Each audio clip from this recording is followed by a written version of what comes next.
Olá pessoal, eu sou Milene Fischer, sou letróloga, jornalista, escritora e educadora em sexualidade. Comigo, Ricardo Gomes, que é ginecologista, terapeuta sexual. Na década de 90, GLS era a sigla que definia os espaços, os serviços e os eventos para a comunidade gay. Entretanto, por ser excludente e ignorar diversas outras orientações sexuais e identidades de gênero, a Associação Brasileira LGBT atualizou a nomenclatura LGBTQIAPN+. E é sobre isso que a gente vai falar hoje, né, Ricardo? Pois é, tentar tirar, facilitar um pouquinho o entendimento dessa sigla gigantesca que está cada vez maior, né? Acrescentaram mais 2 letrinhas aí no final, né? Que, como você falou, veio lá de trás com a sigla, começou com a sigla GLS, né? Mas a gente já teve algumas mudanças, né? Aliás, você sabe por que teve uma mudança do L sendo puxado um pouquinho para frente? Que também teve um motivo específico para isso. Não, que era GLS, Não? né? Aí passou GLS, né? L, GB e enfim. Isso. G de gays, L de lésbicas e o S na época era de simpatizantes, né? Sim. Então os aliados, aqueles que apoiavam a causa. Só que por conta da época lá, né, de onde teve o boom do HIV e tudo mais, o homem gay ele já foi bastante visualizado, enquanto que a mulher lésbica sempre era deixada esquecida no cantinho. E eles optaram por trazer o L para frente justamente para poder dar mais visibilidade para a mulher lésbica, né? Então esse foi o motivo dessa primeira mudança. A gente estava conversando, né, Ricardo, antes de a gente começar o nosso podcast, sobre a importância de se ter tantas letras. Eu queria que você falasse um pouquinho sobre isso. Então, né, quem vê de fora, a gente pensa assim, nossa, mas pra que tanta letra? Precisa disso tudo mesmo, sabe? Gera confusão. Mas, em si, eu vejo alguns pontos, né? O primeiro, sim, é da visibilidade, que nem essa questão de puxar o L para frente, e assim a gente vai dando visibilidade para as outras também, né? As outras caixinhas que contêm outras populações que estão nesses grupos. Mas eu acho que hoje também tem uma outra grande função, né? Então, quando você tem um nome, você consegue se identificar com aquele nome, você consegue, por exemplo, jogar numa pesquisa num Google, num fórum, e você achar outras pessoas que se identificam da mesma forma, que pensam da mesma forma para poder debater. Vamos dar um exemplo, as pessoas assexuais, né? Até pouco tempo atrás tinham praticamente zero visibilidade. E a gente sabe que elas existem. Antes era assim, a mulher que não tem muita vontade. Era sempre colocado, a pessoa se sentia muito diferente das demais do convívio dela. Só que quando você dá esse nome, elas conseguem entrar num fórum e começar a discutir sobre isso e falar, olha, não estou sozinho, tem outra pessoa que pensa igual eu. E ali começa uma identificação, né? Então acho que tem esse fator de poder identificar, criar até uma comunidade, né, de debater melhor, trazer mais visibilidade, trazer mais voz ao assunto, dessa forma. Tá certo. A gente tem a sensação que começou há bem pouco tempo, né? Mas a primeira marcha do orgulho gay aconteceu em 1970 nos Estados Unidos, quer dizer, já faz muito tempo, né? E até onde eu sei é que o Brasil é a maior de todas, né? Em 2009, o Brasil lançou o Programa Nacional de Direitos Humanos 3, que trouxe objetivos estratégicos voltados para a promoção da cidadania da população LGBTQIAPN+, como a garantia do respeito à livre orientação sexual e identidade de gênero, acesso universal a um sistema de saúde de qualidade e a elaboração de políticas de prevenção à violência. A gente sabe que é um avanço, mas é um avanço aparente? Não, eu acho que a gente está tendo avanço, sim. É que sim, às vezes a gente não vê as mudanças, mas, por exemplo, O Brasil é o país que mais mata pessoas da população trans no mundo, né?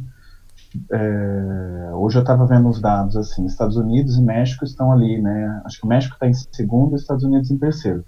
Mas somando os dois, o Brasil ainda ganha no quantitativo, né? Então, às vezes a gente vê os números de violência e fala, cara, parece que não muda. Mas a gente vê mudança sim. Então, por exemplo, um dos grandes ganhos da população trans foi o direito do uso do nome social dentro do atendimento no SUS. Né? Antes mesmo de conseguir mudar, hoje a gente tem uma mudança mais fácil do nome, mas antes de conseguir mudar o nome no registro, já se fazia atendimento com o nome social. E eu que vi, eu participo disso, né, no meu lugar de trabalho, eu vi essa mudança. Então, as pessoas começando a atender dessa forma, os acadêmicos mudando, que fez com que essa população começasse a adentrar mais o serviço de saúde. Que antes, só pelo fato de você não chamar a pessoa pelo nome social, já era um jeito de botar ela para fora do serviço de saúde. Né? A gente está tendo maior número de notificações nos casos de violência também, que antes, por exemplo, a gente não tinha muitos dados das violências contra as pessoas da população LGBT porque não era notificado, não era adequadamente notificado, né? A gente, apesar de ter muita subnotificação, começou a ter melhores dados, né? Então, acho que quando a gente vê esses dados surgindo, a gente assusta e fala, nossa, não está mudando nada. Mas é porque antes a gente nem acesso a essas informações a gente tinha. Então, eu acho que fez a gente trazer mais os assuntos, as pessoas começaram a falar mais sobre isso, e esses direitos são direitos, né? Eles foram trazendo melhoria, sim, para essa população. Né? Então, uma população que agora ela pode buscar o direito dela. Né? A gente lembrar que preconceito hoje, crimes de homofobia, crime de transfobia, e isso pode realmente ser levado para frente, né? O que antes era mais a gente falava, era uma lei para inglês ver, né? O pessoal falava, né? Ou que mais uma lei que não vai servir para nada, mas serve sim, né? A gente tem como buscar esses direitos e as criminalizações quando elas couberem. E é legal também que agora as pessoas podem ir direto no cartório para fazer a mudança do nome, né? Sim, está muito mais fácil. Né? A saúde deu o pontapé inicial, mas agora, né, a justiça acompanhou bem e está muito mais tranquilo. Eu que atendo pacientes no consultório e lá no hospital onde eu trabalho, pacientes trans, né? Eu estou vendo muito essa diferença. No começo era uma burocracia tremenda para eles conseguirem mudar o nome, agora está muito mais fácil. A maioria já está com o nome retificado. Legal. Ricardo, eu acho que é importante a gente conceituar, a princípio, a diferença entre identidade de gênero e orientação sexual, que as pessoas ainda confundem isso. Tá.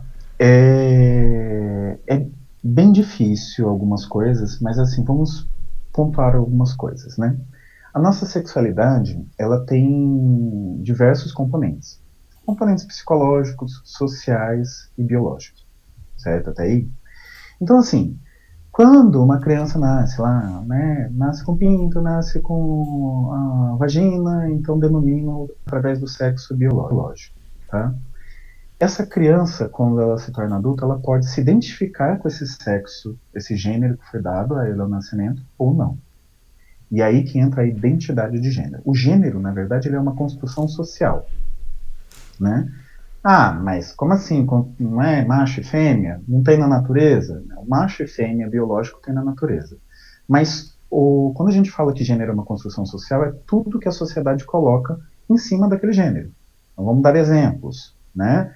Ah, jogar bola é coisa de menino, brincar de boneca é coisa de menina. Ou seja, a expectativa que a sociedade como um todo gera em cima do que é uma atitude de menino, de menina, de homem, de mulher, isso constitui o gênero. E a identidade de gênero é como eu me identifico com aquele gênero. Então, é psicológica. Então, eu, Ricardo, nasci menino, me identifico como homem. Sou uma pessoa cisgênero. Se eu nasci menino e me identificasse com uma mulher na vida adulta, eu seria uma pessoa transgênero. Né?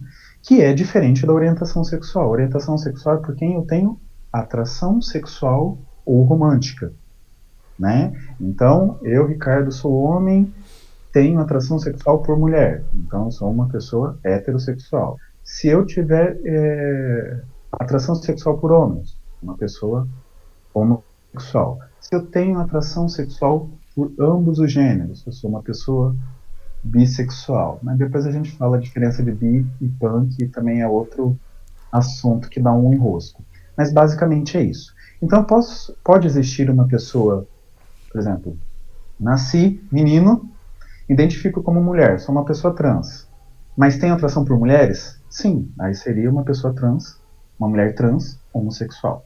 Tá? E isso bagunça muito a cabeça das pessoas, porque as pessoas, como assim? Você muda de sexo, né? Que é a palavra que as pessoas usam, mas ainda quer gostar do mesmo sexo que você? Isso não entra na minha cabeça. E eu tinha colegas do trabalho que às vezes demoraram mais de um mês, dois, conversando comigo para tentar entender como é que funciona isso. Mas é que são coisas separadas, né? Uma é como eu me identifico e a outra é por quem eu tenho atração. Tá certo. Vamos então para a primeira letra, que é o L. Então, lésbica. Lésbica é a pessoa que nasceu no gênero feminino e se interessa por mulheres, certo? Aí eu vou te perguntar o seguinte: certo. É possível ser lésbica e não binário? Sim, mas o não binário, eu acho que a gente poderia deixar por último porque ele dá uma certa confusão. Dá um Mas nó. basicamente assim, ele dá nó, até pra mim, tá? Porque lésbica é orientação sexual, não binário é identidade de gênero, né? Então são coisas separadas. Só que realmente o não binário às vezes dá uma confusão, né? Tipo, se ele transita ou se ele não está exatamente identificado como mulher ou com homem, como que vai ser lésbico, gay, hétero, homo? Às vezes dá uma certa confusão, tá? Mas pode ser uma mulher não binária. Quando a gente fala não binário, significa assim, eu considero assim, um leque gigantesco de possibilidades, onde pode ser uma pessoa que não se identifica nem como algo no meio do caminho, ou como uma mulher mais masculina, ou como um homem mais feminino, ou se identifica com os dois gêneros, ou flutua entre os dois gêneros. Então a gente tem um leque gigantesco, né? Mas às vezes pode ser se considerar uma mulher não binária no sentido assim, uma mulher, mas que ela tem traços mais masculinos, que então ela incorpora esse não binário por conta disso, mas ela tem atração por mulheres. Então se ela dentro do não binário ela é mais feminina ainda tem, ela se identifica ainda como uma mulher, ela vai ser lésbica, né? Então um exemplo que eu dei justamente disso hoje com os acadêmicos que eu estava conversando, né? Tipo, uma mulher lésbica que ela com traços mais masculinos, né? Eu vou usar o termo pejorativo aqui, mas só para vocês lembrarem, mas é que geralmente o pessoal chama da mulher típica caminhoneira. Sim, é pejorativo, mas tem umas que elas mesmas usam. Então, assim, se você está usando apontando o dedo, não faça isso, não é legal. Mas só para vocês terem essa noção, uma mulher com aspecto masculino, ela pode se identificar como uma mulher não binária, por exemplo. Porque por mais que ela se identifique como mulher, ela tem traços masculinos. Mas ela gosta de mulher. Então seria uma mulher lésbica não binária. Né? Bagunçado, difícil, né? Mas é Mas ficou assim. perfeito sua explicação. E tem, inclusive, um estigma de que a mulher muito feminina se interessa por outra mulher que não é tão feminina. Né? E isso tem caído por terra ultimamente, né? Não, aí pode ser que essa mulher se interesse por uma mulher mais masculina, mas pode ser que ela se identifique, que ela tenha atração por uma mulher mais feminina. Não faz assim, cada um tem o seu gosto, né? E às vezes ele pode transitar um pouquinho, né? Às vezes o leque de uma pessoa pode ser um pouquinho maior, tendendo a bissexualidade, por exemplo, ou pansexualidade, ou o leque de uma outra pessoa por atração pode ser um pouquinho menor. Tá? Então a gente tem várias possibilidades por aí. Então vamos agora para a segunda letra, que é o G. Não, então, né? O G, os homens que Acho que é os têm mais simples, interesses. né? Para explicar. Essa é simples, né? Essa daí todo mundo já tá sabendo, já tá perto, né? Todo mundo já conhece esse tempo. Os homens que têm atração sexual romântica por outros homens, né? Acho que assim, não tem muita coisa pra gente discutir, né? Sim, né? Às vezes também tem aquela questão que aí entrar um pouquinho dos mitos, né? O pessoal fala, mas o homem que é passivo, que é gay, e o outro é hétero. Não, o outro que é ativo também é gay, porque ele também tem atração por homens. Mas pode ser que ele tenha atração por homens mais afeminados, mais femininos, ou por outros homens mais masculinos. Então, da mesma forma que a gente estava falando sobre a mulher lésbica, vale a mesma observação para o homem gay. Tá? E eu queria já dar a dica da série com relação a isso, que é a Sense8. Não sei se você já assistiu, mas o Sense8 tem um personagem que é o Lito, que demora muito para sair do armário, né? Ele chega a ter uma depressão lá, um problema no trabalho. Ele faz um personagem que é ator, inclusive, na série, e depois, enfim, ele consegue se identificar melhor com isso e acaba se expondo, vai até na parada gay e faz um discurso maravilhoso lá, emocionante e tudo mais. Para quem quer sair do armário, Ricardo, quais são as dicas? Difícil, né? Eu acho que assim, a questão é, quanto mais tempo você demora, mais você vai sofrer em relação a isso. Mas é claro que a gente tem que pensar alguns pontos, né?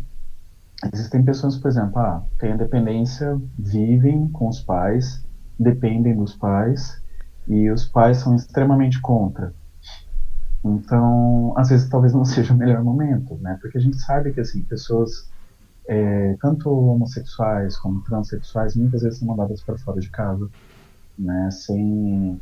Mesmo sendo adolescentes, né? Mesmo, às vezes, não conseguem nem terminar um ensino médio por conta disso. É claro que uma pessoa homossexual é mais fácil dela se esconder, porque ela não vai mudar, de modo geral, tanto a aparência física, enquanto que uma pessoa trans, parte do que ela busca é justamente mudar a aparência física.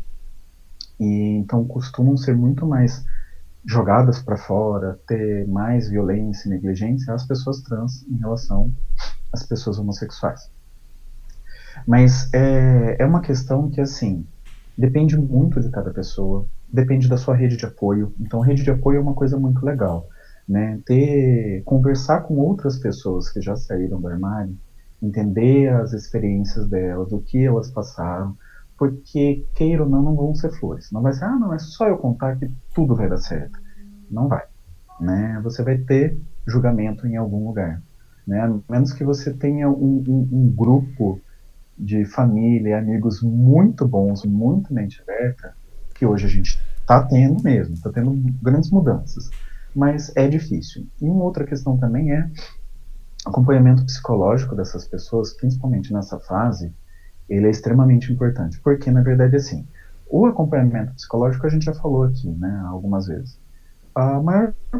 Um dos principais pontos do acompanhamento é justamente fortalecer a pessoa naquilo que ela é, naquilo que ela se sente, para ela ter forças para poder enfrentar as dificuldades que ela vai ter no mundo, né? E essas dificuldades podem estar dentro de casa, nos pais, pode estar fora, no trabalho, na escola, né? Mas ter um fortalecimento interno e ter uma rede de apoio, eu acho que são os dois principais pontos para você poder finalmente sair do armário e se identificar como você é e como você quer ser chamado, como você quer que as pessoas te reconheçam. Tem um psicólogo que eu sigo, que é o Caio Graneiro, que fala que ele é especialista nisso, ele é sensacional, ele fala muito com gays, e hoje inclusive vi um post dele e fiquei muito emocionada, que estava falando sobre afetividade em público, né? E, nossa, ele é sensacional. Então, o pessoal que tem essa questão de estar querendo sair do armário, estar preocupado, esse cara é sensacional. Eu indico muito seguir ele nas redes, porque ele tem ótimas dicas. E inclusive as que você deu, ele fala muito sobre isso. É muito legal. Terceira letra, vamos lá. Bissexual, Ricardo. Essa também não é tão difícil. Mas dá confusão com o pan. Eu acho que não, mas aí dá só confusão com o pan. Exatamente, esse é o ponto. Eu acho que o ponto é justamente a confusão com a pessoa pansexual. Tá? Mas o bissexual hoje, o mais aceito e vocês vão achar mais de uma definição, na verdade, né? A pessoa que se atrai por homens e mulheres. já não é tanto isso, né? Hoje a gente fala uma pessoa que tem atração por mais de um gênero. Mas não são dois, né? Mas a gente já não falou do não binário? Então vamos pensar. Então, dentro desse novo conceito, então se essa pessoa tem atração por homens e mulheres, bissexual. Homens e pessoas não binárias, bissexual. Mulheres e pessoas não binárias, bissexual. Tá? Só que dependendo de como a gente falar sobre gênero, que a gente não vai falar sobre todos eles aqui hoje, né? Mas, por exemplo, teve, acho que em 2013, acho que lá em Nova York foi oficializado 33 tipos de gênero. Nossa. Então, se uma pessoa bissexual tem atração por umas 2, 3 ou 4, ainda está dentro de bissexual.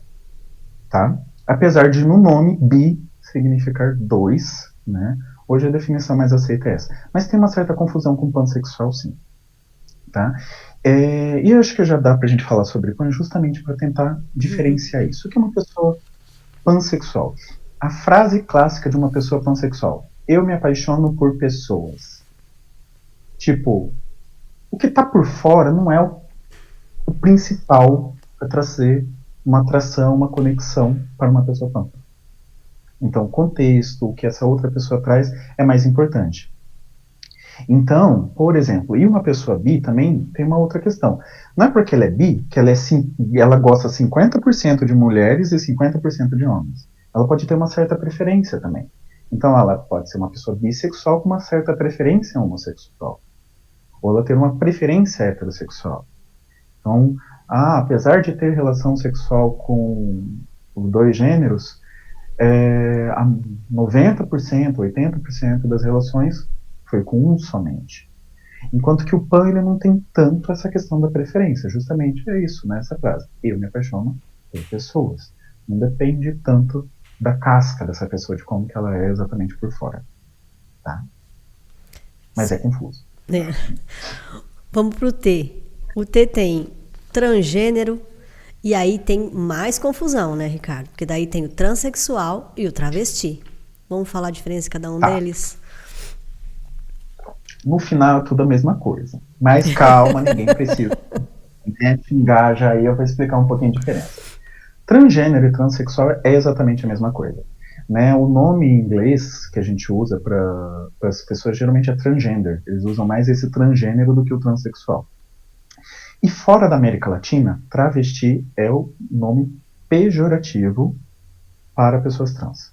Então, se você está fora da América Latina e usar esse termo, você vai ser taxado por transfóbico, né? Um colega meu que foi apresentar um trabalho dele num congresso quase foi apedrejado lá. Mas qual que é a questão? É que o nome travesti, que é para as mulheres travestis, não tem homens travestis, né? Então, porque ela veio, na verdade, com um nome político, uma bandeira. Então, as mulheres que se denominam travestis, na maioria das vezes, elas estão também envolvidas numa luta política por direitos, né? Que é parecido com o queer. Só vou usar esse exemplo, depois eu explico melhor o que é queer. Queer, em inglês, se chama estranho, esquisito. Então, essas pessoas se apropriaram desse xingamento e transformaram eles numa força para lutar. E as travestis aqui na América Latina também fizeram isso. Tá? É claro que, mas a gente vai ter algumas diferenças culturais ou de mitos e crenças sobre os nomes também. No qual a mulher trans é aquela que quer fazer a cirurgia, quer ter uma vagina, não usa o pênis na relação sexual. Enquanto a mulher travesti é aquela que usa o pênis na relação sexual, não quer fazer a cirurgia e basicamente isso, né? E isso daí, na verdade, não funciona muito bem assim. Funciona de acordo com o que cada um se identifica.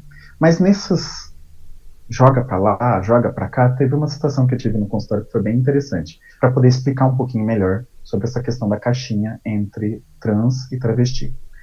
Uma paciente minha chegou assim para mim: doutor, eu não sei o que eu sou, se eu sou trans ou travesti.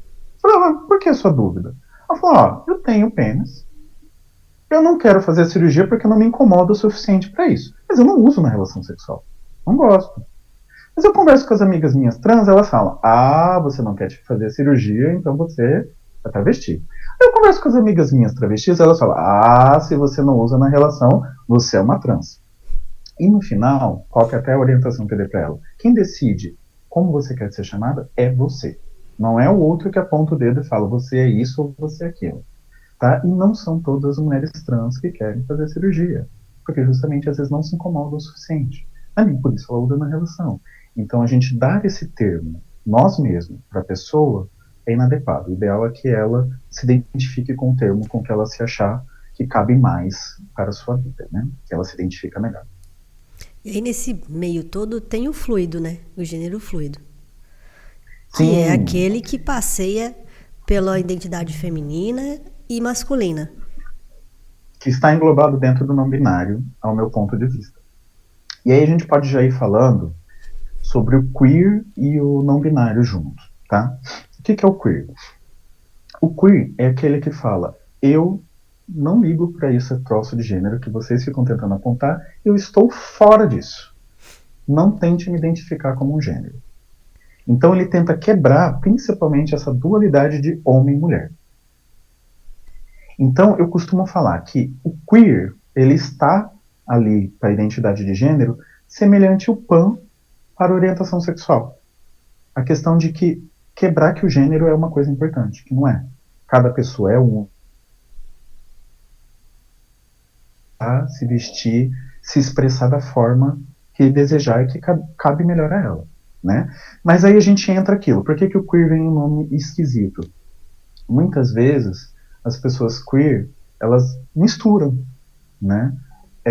O gênero masculino e feminino ao mesmo tempo. Por exemplo, às vezes é um homem com barba que usa maquiagem, então que dá essa estranheza, né? Mas para mim, o que é o não binário? O não binário é um conjuntão que cabe vários outros. Então o queer estaria dentro do não binário, porque ele não se identifica exatamente nem com homem ou com mulher. Então o não binário ele não se identifica com homem e mulher, é isso. Mas aí eu tenho isso que você falou, gender fluid, que é aquele que um dia se identifica como homem e outro dia como mulher. Eu tenho, ou também Two Spirits, que também é um outro nome que dão, que vem da cultura dos índios americanos, duas almas, então ele transita entre homem e mulher. Mas eu tenho pessoas que também vão querer misturar os dois gêneros na sua mesma expressão. Então vai ter, que nem eu falei, a barba, a maquiagem. Eu vou ter pessoas que querem apagar tanto os traços masculinos e femininos, que vão ter uma expressão mais andrógena, que você olha e você fala, não sei se é homem, não sei se é mulher, você tem que perguntar. Então, tudo isso daí pode estar contemplado dentro do não binário. Né? Então, por isso, para mim, é um conjuntão grande. Né? Tá, vamos para o I, intersexual, que é aquela pessoa que nasceu com características biológicas masculinas e femininas. E aí tem uma coisa que já é mais antiga, que é o hermafrodita, né? Qual que é a diferença disso? E eu queria que você falasse um pouquinho dessas duas coisas que, na verdade, a gente nem fala mais, né? Isso, hermafrodita já caiu em desuso, né? Porque é muito raro a gente ter o hermafroditismo verdadeiro. Ele até existe, né? Que pode ser um mosaico, que é uma mistura de células masculinas e femininas, mas isso é a raridade da raridade da raridade. Então, não engloba as pessoas intersexuais como um todo. Mas, de modo geral, o intersexo é aquele que biologicamente tem uma mistura dessas características, ou o aspecto, tá? A forma mais simples que eu aprendi sobre o intersexo, que até para mim, até uns 2 anos atrás, na minha cabeça, intersexo é que nasceu com genital ambíguo. Eu não sei a diferença, intersexo. Mas intersexo é um pouquinho mais amplo que isso. Né? E a definição que eu achei melhor foi o seguinte. A gente tem 3 características que tem que bater. Tem que ter DNA, gônadas, então testículo ou ovário, e o genital bater para o mesmo lado. Né? Então, para ser menina, tem que ter vulva, vagina, né, de genital, tem que ter ovário e tem que ter o cromossomo XX. Para ser menino, tem que ter pênis, tem que ter testículo e tem que ter cromossomo XY. Qualquer configuração diferente disso seria o intersexo. Mas que exemplo que a gente tem sobre isso? Então, por exemplo, existe uma condição chamada hiperplasia adrenal congênita, que é aquela glândula que fica em cima do rim, que ela pode produzir muito hormônio masculino, enquanto a criança ainda está dentro da barriga da mãe. Quando eu tenho uma produção de hormônio masculino, o genital vira masculino. Né? Então, uma criança que pode nascer com ovário, cromossomo XX, mas nascer ou com uma genitália ambígua, ali, a algum ponto entre masculino e feminino, ou nascer mesmo com pênis, né? Por conta da testosterona. A gente também tem uma síndrome que é o inverso, acontece exatamente o oposto, chamado síndrome de Morris. Né? É uma insensibilidade à testosterona. O que é isso? Tem testosterona, mas o receptor da testosterona caga para ela. Fala, não vou funcionar, você não manda em mim, e não aceita. Então o que acontece? É geneticamente XY, tem testículo, mas aquela testosterona não funciona. Se a testosterona não funciona, o genital vira feminino durante a vida embrionária. Né? Então, por mais que seja um genital claramente feminino, olha, bate a menina, mas tem testículo e tem genética XY, então é considerado intersexo também. Tá? Então, são exemplos para a gente ter mais ou menos uma noção de como Eu acho esse assunto muitíssimo interessante. Acho que a gente devia voltar a falar sobre ele numa outra oportunidade, porque tem muita coisa para falar disso, mas eu queria que você pontuasse rapidinho. Isso tudo que você falou é uma regra? Como é que está essa questão na legislação do Brasil hoje? Quando uma criança nasce intersexo, quem define o sexo? E rapidamente também, você acha que falta muito para a gente avançar e esperar um tempo para que essa pessoa defina ela mesma? A gente está num processo de transição. Tá? Até alguns anos atrás, o que se fazia? Nascia uma criança intersexo, essa criança era automaticamente transformada em menina, sem qualquer consulta, às vezes até contra gosto dos pais. Tá? Eu já vi casos relatados que a equipe médica falava que vai ter um câncer se não fizer alguma coisa, ou entrar na justiça contra os pais que não queriam fazer a cirurgia, para que se definisse como menina. De quê? Para poder ir para a escola, conviver com as outras crianças e não ter que passar por isso. Era esse o entendimento. Só que o que foi visto? Muitas dessas crianças se identificavam na vida adulta como meninos. E às vezes ele tinha um testículo que foi tirado. Ele tinha um pênis pequenininho que foi tirado. Né? Então, hoje, a maioria das pessoas, dos profissionais, estão falando em deixar essa criança crescer, fazer o acompanhamento psicológico dela, para que ali na pré-adolescência, na adolescência, se defina qual o sexo que essa criança, esse adolescente se identifica. Né? Inclusive de se falar entre deixar a criança transitar um pouquinho, né, vestualmente, no nome, para poder ela identificar melhor qual ela se enxerga, né, qual ela se identifica. Usar nomes mais unissex, né, um exemplo que o pessoal sempre dá é o Ariel, né, que é um nome tanto masculino quanto feminino, mas existem outros. Né, mas a ideia é essa. Só que o que a gente tem no panorama, por exemplo, do Brasil? Bem uma rachadura no meio. Metade fala que tem que operar, metade fala que tem que esperar. Né? Eu sou da galera que acha que tem que esperar. Né? Então, que a gente pode evitar outros tipos de trauma. E uma coisa que a gente pode pensar assim, mas né, como que vai ser na escola? Primeiro, meninos e meninas pré-púberes, eles têm um corpo idêntico. O que muda é cabelo, acessórios, roupa, que a gente pode mudar nessa criança. E ela pode estudar numa escola como menino, o ano seguinte não deu certo, quer tentar em outra escola, quer começar do zero como menina. É possível fazer. Parece bizarro, louco, difícil, né, para os pais, acho que é mais difícil até para os pais, mas é possível. E a gente não fica mostrando genitais e não orienta as crianças a ficarem mostrando isso para todo mundo.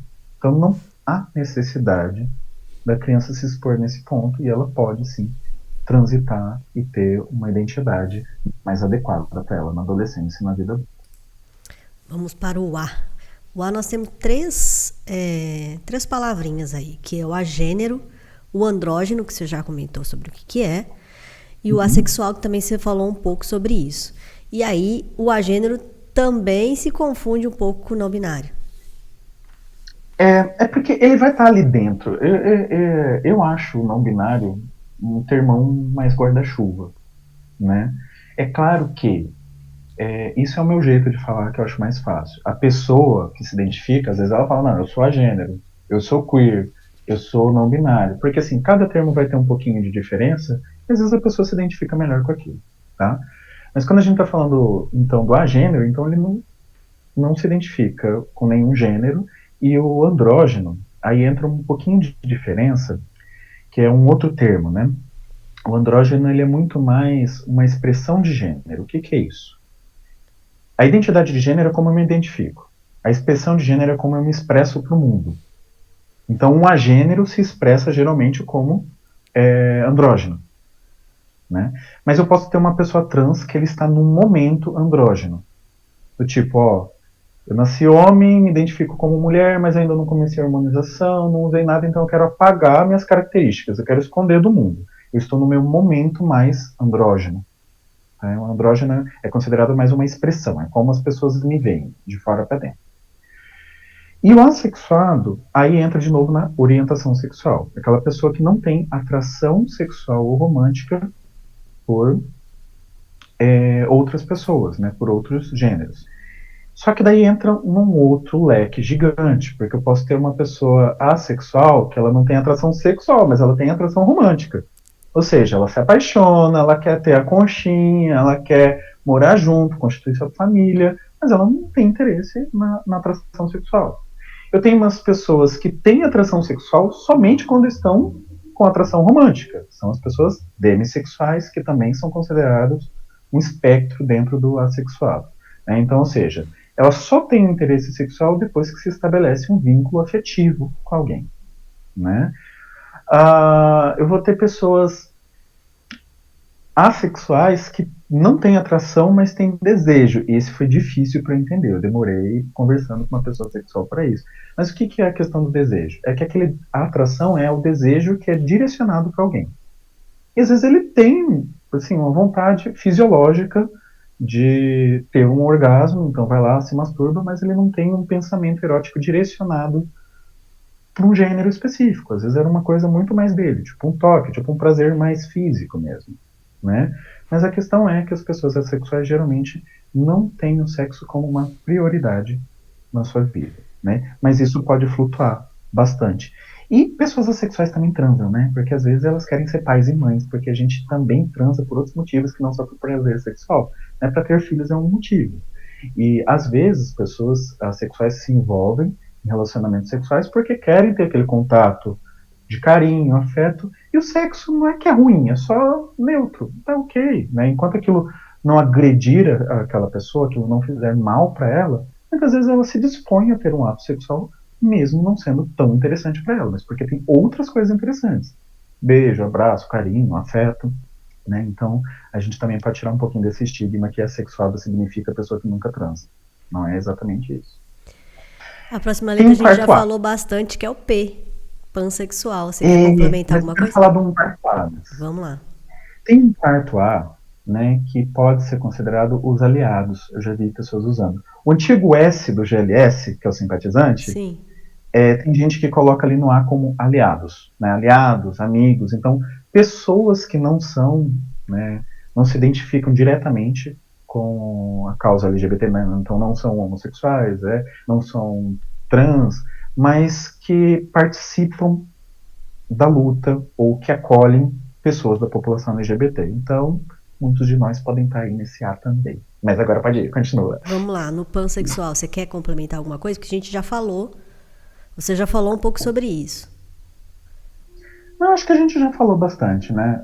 No máximo, acho que, sei lá, né? Os mitos que alguém cria. É pansexual, aquele que também tem atração por árvore, animais. Não, gente, isso é... Já ouvi isso, absurdo. Besteira. Não, absurdo. Tem atração por pessoas e não importa muito como é que o gênero dessa pessoa. Ponto. Vamos ficar nisso daí. O não binário, que a gente já falou bastante também. E aí vem o mais. O mais engloba o quê, doutor Ricardo? O mais é todas as outras possibilidades que a gente possa imaginar, que a gente ainda não colocou nesse calendário. Então, nessas letras, né? Então, por exemplo, o P e o N até pouco tempo atrás estava dentro do mais, né? Não é que agora que tem as pessoas trans, elas já estavam aí, só que elas estavam sendo representadas através do mais, né? Por quê? Quando a gente fala em gêneros, a gente pode ter inúmeras possibilidades mesmo, né? Então, coisas mais específicas, como eu falei, que podem estar, às vezes, dentro do não binário ou de outros, né, trans também.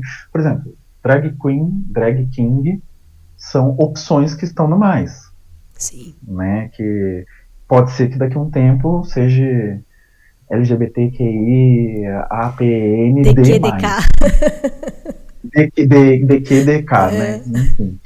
Então, que é uma das coisas que podem estar ali dentro também do mais, né? Mas aí são várias outras possibilidades que a gente pode englobar, né?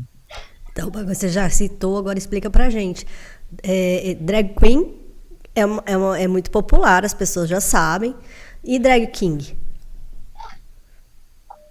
Então, drag queen, né, é uma pessoa do gênero masculino que se performa no gênero feminino, né? De modo geral, é realmente voltado a uma questão mais artística e geralmente de forma mais caricata. O que eu falo assim, o que é caricato? No sentido de muita maquiagem, roupas muito exuberantes, né? Então, de formas bem chamativas. E o drag queen é aquela pessoa do gênero feminino que performa no gênero masculino. Né? Qual que é a drag queen mais famosa que a gente tem aqui? O Pablo Vittar, né? Ele se identifica como homem, tanto que ele ainda mantém o nome, né? Às vezes chama A Pablo, né? Então, A no momento que ele está performando, né? Mas ele se identifica como homem, né? Então, por isso a questão então, como drag, né? E como então, é que fica a orientação sexual dessas pessoas? Mas, gente, Independe. se ele é homem e tem atração por homem, é homossexual. Se ele é homem e tem atração por mulher, é heterossexual. Uma coisa Então, é uma assim, não coisa, tem outra nada coisa. a ver. Exatamente. Identidade de gênero, uma coisa, né? Ou orientação sexual, outra. Outro também que tem legal pra gente falar sobre isso é o crossdresser também, né? Tá ali Sim. entre o trans e o drag, né? Qual que é a diferença do crossdresser bem básica, assim, entre crossdresser e drag? A drag tem esse caráter artístico, enquanto o crossdresser geralmente é uma pessoa que se veste do gênero oposto e se sente bem com aquilo, e principalmente em eventos sociais, mas não é uma coisa voltada ao trabalho, né? Não é uma coisa voltada ao artístico, né? Mas costuma, na maioria das vezes, serem homens que se vestem de mulheres e, por exemplo, vão para a noite das mulheres. E aquilo não tem necessariamente atrelado a uma excitação sexual, tá? Porque a gente tem também dentro ali das questões do fetichismo, né? Não gosto nem de usar muito essa palavra, Eu ia mas perguntar pessoas isso. têm um fetiche, então tem excitação de se vestir do outro sexo. O crossdresser geralmente ele não está ligado. Ele pode ter excitação ou não, mas não é isso que define. É ele gostar, se sentir bem de se vestir do outro gênero. Que também pode ser uma fase de transição de uma pessoa transgênero conforme ela está se identificando. O melhor exemplo que a gente tem disso é o Laerte, né? Ele começou se identificando como uma pessoa crossdresser. E conforme ele foi se expondo, vivendo mais, ele foi se identificando mais como uma pessoa trans. Né? Então o crossdresser geralmente ele não quer ter nenhuma mudança física. Ele não quer fazer cirurgia, ele não quer fazer hormonioterapia, ele se muda basicamente com questão de vestuário e maquiagem. Certo. E por último, queria que você falasse mais um pouco, no começo desse nosso episódio, você já explicou um pouquinho, mas nós temos o cisgênero. Sim, quem é cisgênero, né? É aquela pessoa que nasce de um gênero, é denominado, o pediatra fala, é menino. E quando ele nasce, ele fala, sou homem, né? Ele continua concordando com o pediatra que pegou ele lá na maternidade, né? Então, e da mesma forma, a gente também tem um outro termo, né? Que é o contraponto de intersexual, que é o endossexual, né? Então, que, né, o cromossomo, gônada e genital combina, então é o endossexual. Então, para a gente tirar um pouquinho desse normal, tá, é a pessoa trans e a pessoa normal, né? Porque era isso que era o termo que a gente usava, Exato. né? Então, porque assim, o que, que a gente está vendo? Homossexualidade, lembra que antes era homossexualismo, saiu para homossexualidade, transexualismo, saiu para transexualidade. O que, que significa isso? A gente está percebendo que, né, homossexualidade, transexualidade é uma variação normal dentro da diversidade humana. Então eu não posso falar que pessoa cis é o normal e a pessoa trans é o errado, é o alterado. Né? Então o que a gente tem é pessoas cis, que são a maioria, mas eu tenho pessoas trans, elas também existem. Né? Eu tenho pessoas heterossexuais, que são a maioria, mais ou menos a maioria, né? Mas tem também as pessoas homossexuais. Então a gente vai colocando esse ponto. Da mesma forma, o intersexual, a gente tem o heterossexual, O termo certo? homossexualismo tem sido mudado para homoafetivo em alguns momentos, né, Ricardo? Por que isso está Tem. acontecendo? E o que você acha disso? Então, tem uma questão assim, porque na verdade a gente tem uma variabilidade maior dentro da nossa excitação sexual do que da nossa, como fala, do que a variedade de afetividade, né? Então, por exemplo, é, tenho amigas, é mais comum, até mais fácil de você ouvir de mulheres falando isso, até porque homens, para falar de sexualidade, é um mundo à parte, porque é difícil de falar, você não tem com quem falar. Então, mulheres costumam falar de forma mais livre. Então, eu tenho amigas, por exemplo, que se identificam assim: eu tenho atração sexual tanto por homens como por mulheres, mas eu nunca me apaixonei por uma mulher.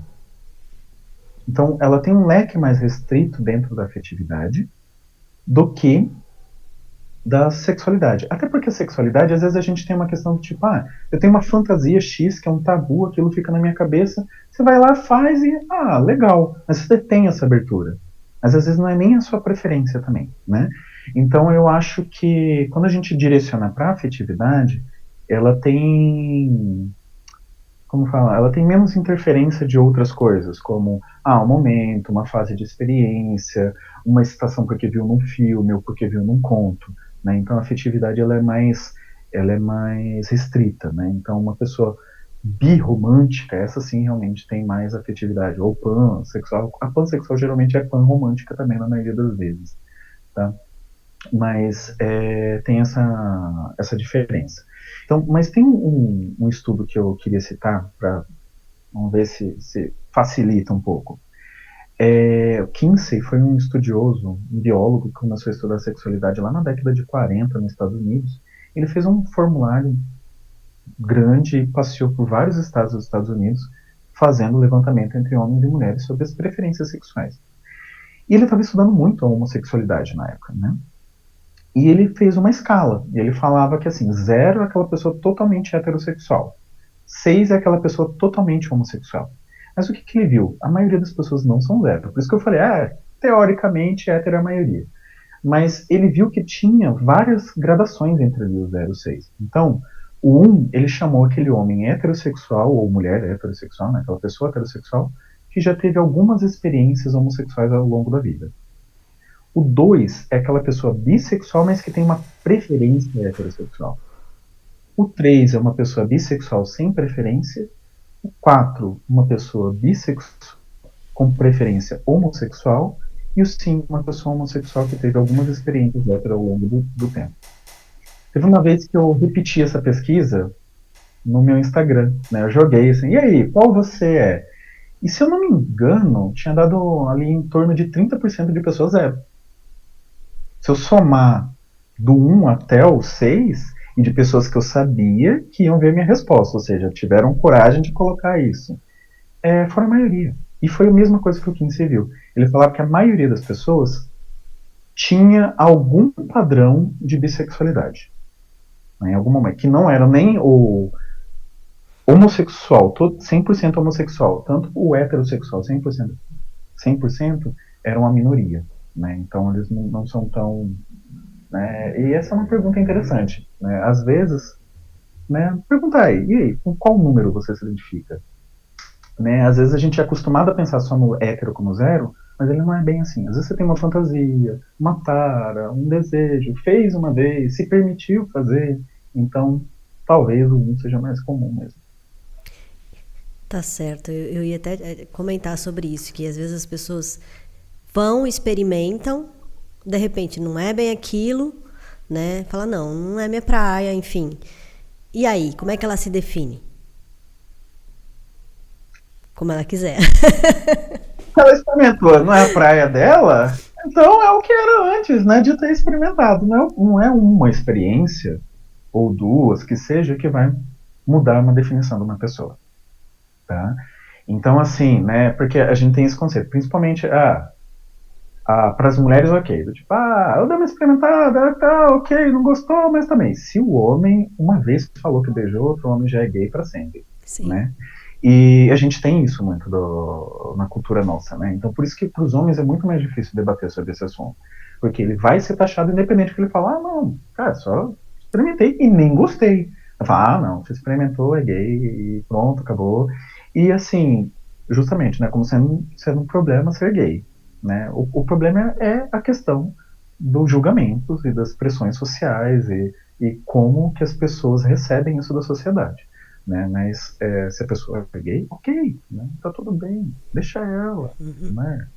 Deixamos de falar alguma coisa, Ricardo? De todas essas letrinhas que eu citei, esqueci de alguma? Acho que não, né? Acho que não, né? A gente falou Falamos bastante. todas, Né? eu não fui conferindo aí, mas eu acho que a gente foi até... Falamos todas. Mas se alguém quiser que a gente fale de um outro, né? Se identifica com alguma coisa que a gente não colocou, a gente pode colocar aí. Eu acho que a gente tem muito a avançar ainda com essas letras, né? Tem muita coisa. Embora a gente já tenha uma pluralidade imensa, né? Que inclusive confunde a gente mesmo, né? Às vezes tem que parar e pensar, não, peraí, né? Mas a gente tem muito que avançar ainda nesse sentido. É isso, Ricardo, por hoje é só. A gente volta, a gente vai falar muito sobre isso ainda. Vamos tentar falar um por dia, um em cada programa, para poder falar mais especificamente de cada um deles. Acho que cabe alguns deles, pelo menos, acho que cabe um programa inteiro só para eles. Tá certo. Obrigada, boa noite para você e até a próxima. Obrigado, até a próxima. Nos siga nas redes sociais. O Dr. Ricardo é @sexólogo Ricardo Gomes. Eu sou @milene.fischer. E aqui a fábrica de podcast é Dom_Fábrica de Podcast. Nosso muito obrigado para a produção de hoje, que é do Vinícius Rosa, Heraldo Vaz, Juliana Freitas e Fátima Franco.